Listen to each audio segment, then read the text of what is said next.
మీ వ్యాపార ప్రకటనల కోసం ఈ నంబర్ను సంప్రదించండి. నమస్తే. ప్రస్తుతం మాతో పాటు సీనియర్ జర్నలిస్ట్ దాము బాలాజీ ఉన్నారు. ఆయనతో మాట్లాడదాం. నమస్తే సార్. నమస్తే సార్, నిన్న రాడిసన్ పబ్ గురించి తెలిసింది. అందులో చాలా మంది ఉన్నారు అని చెప్పి తెలిసింది డ్రగ్స్ విషయంలో. ఈ రీసెంట్గా మళ్ళీ డైరెక్టర్ క్రిష్ కూడా ఉన్నారు అని చెప్పి వార్తలు వస్తున్నాయి. ఎంతవరకు నిజం అంటారు సార్? కాంగ్రెస్ ప్రభుత్వం వచ్చిన తర్వాత డ్రగ్స్ మీద చాలా సీరియస్గా మేము తీసుకుంటామని రేవంత్ రెడ్డి చెప్పాడు.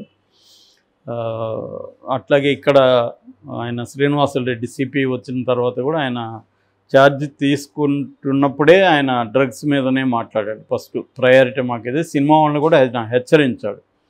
కానీ నాకు తెలిసి సినిమా వాళ్ళు కానీ డ్రగ్స్ యూజర్స్ కానీ పెడ్లర్స్ కానీ దీన్ని సీరియస్గా తీసుకున్నట్లేదు. అప్పుడు ఆ తర్వాత కూడా విపరీతం కేసులు జరుగుతున్నాయి, మనం చెప్పుకుంటూనే ఉన్నాము. ఈ గవర్నమెంట్ వచ్చిన తర్వాత నాకు తెలిసి ఇది 4వ 5వ కేసు.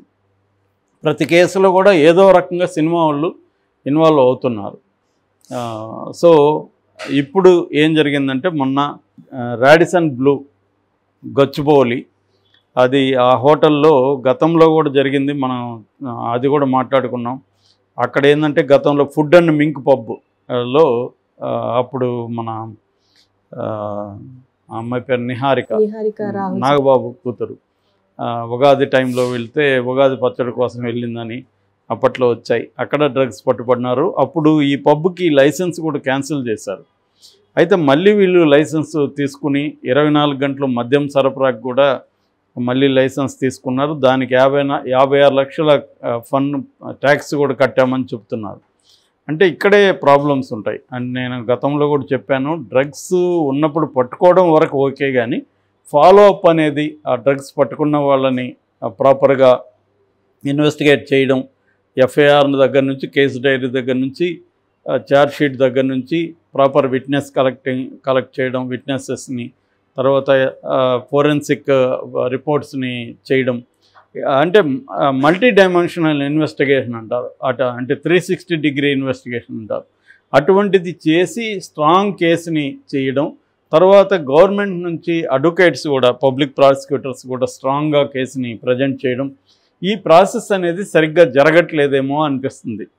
బయట అంటే మనం లోతుగా వెళ్ళి అబ్జర్వ్ చేయకపోయినా మనకు బయట అబ్జర్వ్ చేస్తే ఈ ప్రాసెస్ పకడ్బందీగా లేదు. పట్టుకునే వరకు వీళ్ళు పట్టుకోగలుగుతున్నారు, కానీ తర్వాత లేదు. తర్వాత కానీ ఉంటే వీళ్ళు మళ్ళీ నేరాలు చేయడానికి ధైర్యం ఉండదు. అది లేదు కాబట్టి వీళ్ళు ఏంటంటే మహా అంటే పట్టుకుంటారు, 4 రోజులు మీడియాలో వస్తుంది, తర్వాత మళ్ళీ మేనేజ్ చేసుకోవచ్చు అనేదే కనిపిస్తుంది.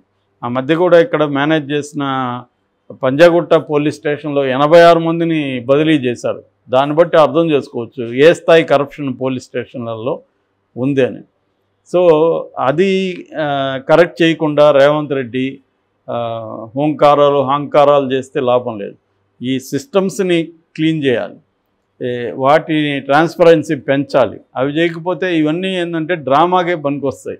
సినిమా వాళ్ళు కూడా ఉన్నారని చెప్పడానికి డ్రామాకే. సో ఇప్పుడు ఏం జరిగిందంటే SOT special operating team and TS NAB అంటే తెలంగాణ స్టేట్ నార్కోటిక్స్ బ్యూరో, ఈ 2 డిపార్ట్మెంట్స్ సంయుక్తంగా దాడి చేశాయి. రాడిసన్ బుల్లులో 1200, 1204, 1200, 1204 2 రూముల మీద అటాక్ చేశారు. అక్కడ ఒక డ్రగ్ పార్టీ జరుగుతుందని వాళ్ళకి ఇన్ఫర్మేషన్ వస్తే వాళ్ళు వెళ్ళారు. వెళ్ళినప్పుడు అందరూ లేరు, వాళ్ళకి 3 ఉన్నారు అక్కడ. సో ఈ డ్రగ్ పార్టీని అక్కడ పర్మనెంట్గా రూములు తీసుకొని గజ్జల వివేకానంద అనే అతను దీన్ని కండక్ట్ చేస్తున్నాడు. ఇతను ఎవరంటే గజ్జల యోగానంద వాళ్ళ కొడుకు. ఆ యోగానంద్ ఎవరంటే బీజేపీ నాయకుడు. గతంలో షేర్లింగంపల్లి నుంచి ఎమ్మెల్యేగా ఆయన పోటీ చేశాడు. సో వాళ్ళ అబ్బాయి ఇతను మంజూరా గ్రూప్ ఆఫ్ కంపెనీస్కి కూడా డైరెక్టర్గా ఉన్నాడు ఈ వివేకానంద.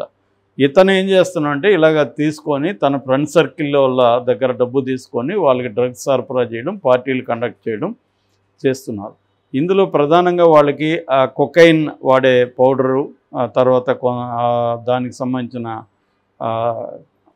పాలిథిన్ షీట్స్ అట్లాంటివి దొరికాయి పోలీసులకి, కవర్స్ అవన్నీ.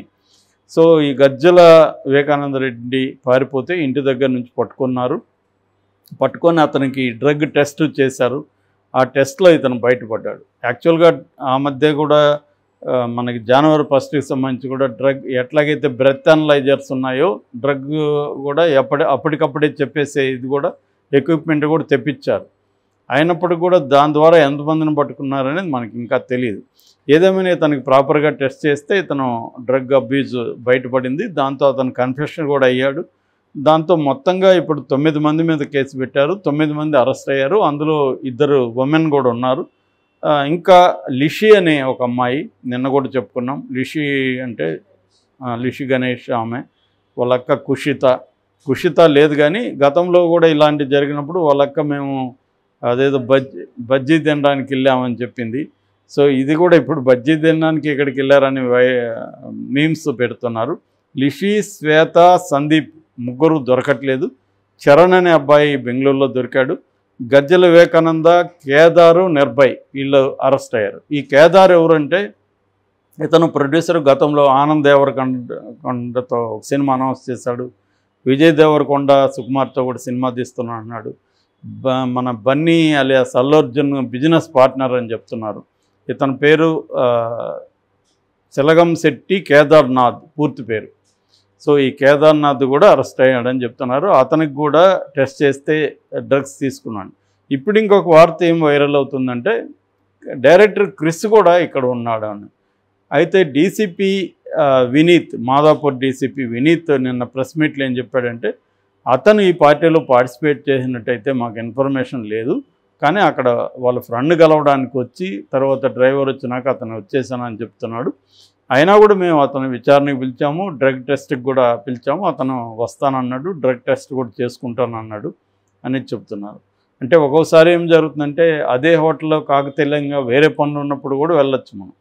ఎందుకంటే ఈ రాడిసన్ బ్లూలో సినిమా హీరోలు, క్యారెక్టర్ ఆర్టిస్టులు రకరకాలు దిగుతుంటారు. అక్కడ డిస్కషన్లు జరుగుతుంటాయి. అంటే కొన్ని రకాల హోటల్లో కంఫర్టబుల్గా ఉంటే వాటికే వెళ్తుంటారు సినిమా వాళ్ళు కూడా. అక్కడ మన పక్క రూమ్లో ఏం జరుగుతుంది మనకు ఎలా తెలుస్తుంది?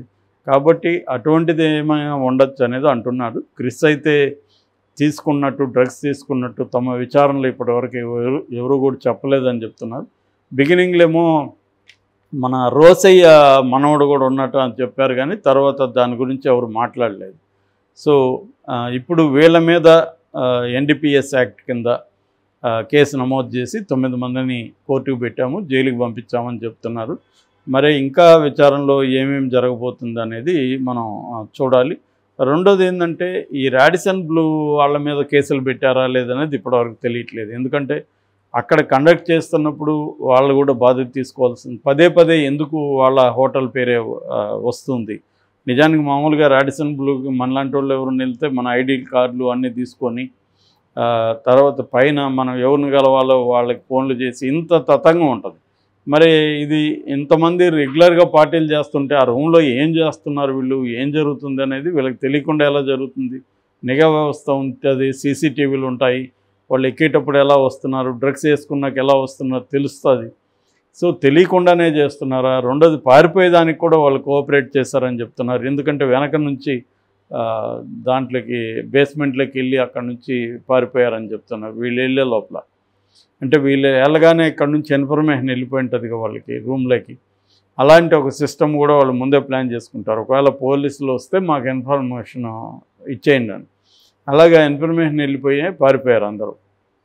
సో వీళ్ళని ఇప్పుడు పోలీసులు ఏంటంటే ఇది వీళ్ళని పట్టుకోవాల్సి ఉంది, పట్టుకున్నాక ప్రాపర్గా కేసుని చేయాల్సి ఉంది. రెండోది దీనికి ఒక కింగ్ పిన్ ఉన్నాడు, అతను సయ్యద్ అబ్బాస్ అలీ.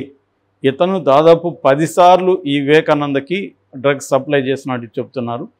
అతన్ని కూడా అదుపులోకి తీసుకున్నామని చెప్తున్నారు పోలీసులు. సో నిజానికి అతని ద్వారానే మొత్తం కూడా డొంకంతా కూడా కదపచ్చు వీళ్ళు. ఎందుకంటే అతనికి ఎక్కడి నుంచి వస్తున్నాయి, అతను ఎక్కడి నుంచి వీళ్ళకి సప్లై చేస్తున్నాడు అంటే మెయిన్ సప్లయర్ ఎవరు?